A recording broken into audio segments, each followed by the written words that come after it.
అనుకున్నట్టు స్మూత్గా ఏం లేవు.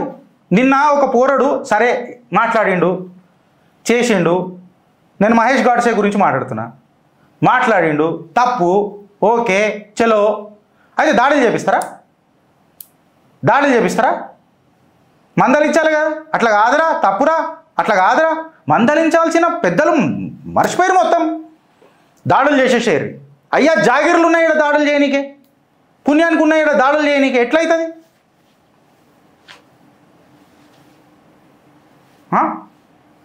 ఆ పిల్లవాడు మళ్ళా సాయంత్రం మంచిగా మాట్లాడాడు.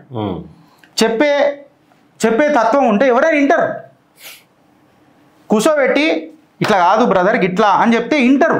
భుజం మీద చేయబడితే ఆప్యాయత పెరుగుతుంది. ఈ చెయ్యి, ఈ భుజం మన చెయ్యి, మన ఆత్మవిశ్వాసం, మనోడు అననే ఆలోచన, మనోడు అననే ఆదరణ, అది ఆధారం కదా. అది మర్చిపోయి దాడులు చెప్పి గుడ్డలో తీసి కొడతాం, దాడులు చేస్తాం. ఊర్రా మీరంతా, నాకు అర్థం కాదు. ఇదో పెద్ద స్కెచ్లు వేస్తారా, స్కెచ్లు వేస్తారు కూర్చొని. కొన్ని ఉన్నాయి ఏరియాలు, నాకు తెలుసా ఏరియాలు ఏడేడను. కొంతమంది ఉంటారు కాలేజీలో ఓనర్లు, ఇప్పటికి కేవలం ఆ ఆరోపణలే ఉన్నాయి, ఆధారాలు చేతిలో పడ్డాయంటప్పుడు మళ్ళీ గడ్డపార దించుతా. ఈసారి మామూలుగా ఉండదు సిస్టమ్, మీకు ఎట్లా వస్తానో చూడు, రాజ్యాంగాన్ని చేతిలో పట్టుకొని వస్తాప్పుడు. ఈసారి మామూలుగా ఉండదు. ఏదో తమాషా అయిపోయింది అంతా, దాడులు చేస్తారట దాడులు. తెలంగాణ డిజిటల్ మీడియా అసోసియేషన్ మీద దాడి జరుగుతాయి, ఇక అది వేరే రకం ఉంటుంది. ఈసారి పంచాయతీ ముఖ్యమంత్రి కార్యాలయం కాదు, ఇక ప్రధానమంత్రి కార్యాలయం దగ్గర కూర్చుంటాం ప్రతి ఒక్కళ్ళం. Now this is an open challenge from Telangana digital media association.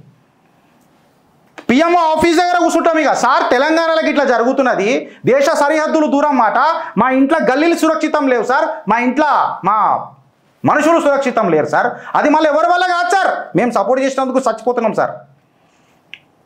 ప్రధానమంత్రితోనే decide చేసుకుంటాం మీకు ఈసారి.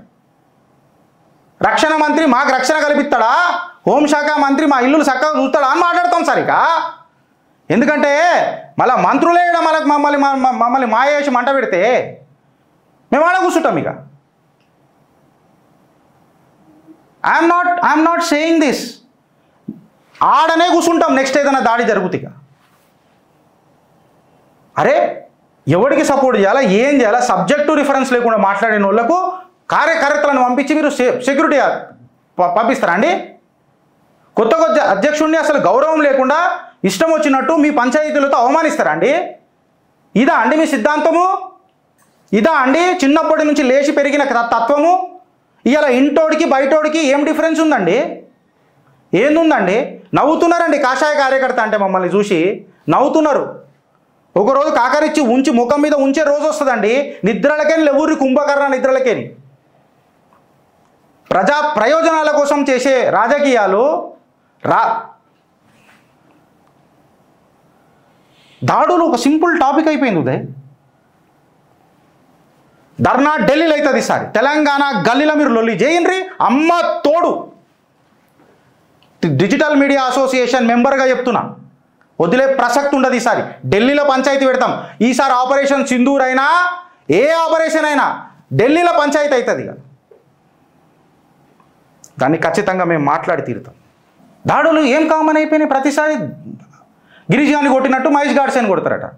ఓడరా మీరు కొట్టేటోళ్ళు? ఓడాడు ఇంట్లో స్కెచ్లు వేసి పంపిస్తారు పైసలు ఇచ్చి. మాకు తెలియదా? ఏ కార్యకర్తలు వస్తారో మాకు తెలియదా? అన్నా ఓ మాట చెప్తున్నానా, ఆ సిబ్బందికి చెప్తున్నానా, ఆ కాలేజీల యాజమాన్యాలకు చెప్తున్నామన్నా, ఆ స్కెచ్లు వేసిన స్కెచ్చర్లకు చెప్తున్నామన్నా, కాలచక్రం తిరుగుతుందన్నా, కాలచక్రం తిరుగుతూనే ఉంటుందన్న, కాలం ఎవడికి ఆగదన్న. కాలచక్రం తిరిగినప్పుడు కర్మ అనేది ముంగడికి వస్తుందన్న. మోక్షం కోసం రెడీ ఉండుర్రన్న. చిత్రగుప్తులమన్నా చిట్టా రాసి పెట్టుకుంటామన్నా. కాలచక్రం తిరుగుతుంది, ఎన్నికలు వస్తాయి. ఎన్నికలు వచ్చినప్పుడు ఏంచుతారన్నా రాజ్యాంగబద్ధంగా భారత్ మాతాకి జైకి, భారత్ మాతాకి సౌగంధ్ అంటున్నా. దీని మీద మీ ప్రతి అడుగు, మీరేసిన ప్రతి అడుగు పిడుగు లెక్క మీ నెత్తి మీద పడకపోతే చూడురన్న, దయచేసి చిల్లర పంచాయతీ బంద్ చేయరన్న. ప్రజాక్షేత్రంలో ప్రజలే పాలకులన్నా, మీ నాయకులు పాలకూర కట్టలన్నా. విడదీసి రాజకీయాలు చేస్తారేమో అన్నా, మేము కాంప్రమైజ్ అవుతాం వచ్చన్నా మా కుటుంబాలు అడ్డం వస్తాయని.